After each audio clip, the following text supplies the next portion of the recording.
ఏంటి జ్వరంగా ఉందా? ఒంట్లో బానే ఉంది, ఇంట్లోనే బాలేదు. ఏమైంది? డిగ్రీ అవ్వగానే పెళ్లి, చూస్తుండగానే 3 పిల్లలు. వెనక్కి తిరిగి చూస్తే ఏముంది?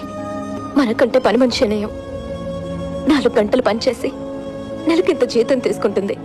24 గంటలు కాదు, లైఫ్ లాంగ్ పనిచేసిన గుర్తింపు లేని జీవితాలు మనవి. ఏంటి గుర్తింపు? మీరేం పగలు తీశారని మీకు గుర్తింపు కావాలి? ఇంటి పనులు చేయడం, పిల్లల్ని కనడం పెద్ద గొప్ప? ఆడవాళ్ళని చులకన చేసి మాట్లాడకండి. ఆడది పక్కనుంటేనే మగాడు హీరో, లేకపోతే జీరో. ఇంటి పని, వంట పని ఆడవాళ్ల పని. అవి కూడా చేయకపోతే ఆడవాళ్లు ఒళ్ళు పెంచుకొని గుమ్మాలకు పట్టకుండా తయారవుతారని పెద్దవాళ్ళు చేసినవే ఇవన్నీ. ఇల్లు ఉడవడం ఇట్స్ అన్ ఎక్సర్సైజ్.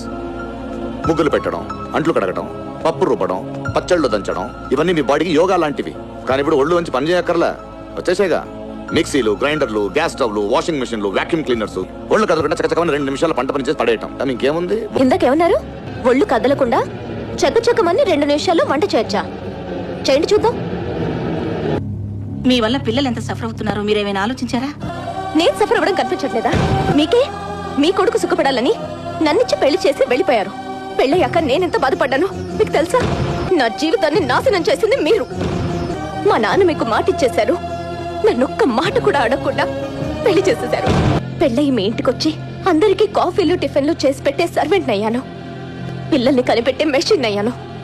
ఒక్కసారైనా అత్తగారిగా కాకుండా కనీసం సాటి ఆడదానిగానైనా మా వాడెలా చూసుకుంటున్నాడని మీరు నన్ను అడిగారా?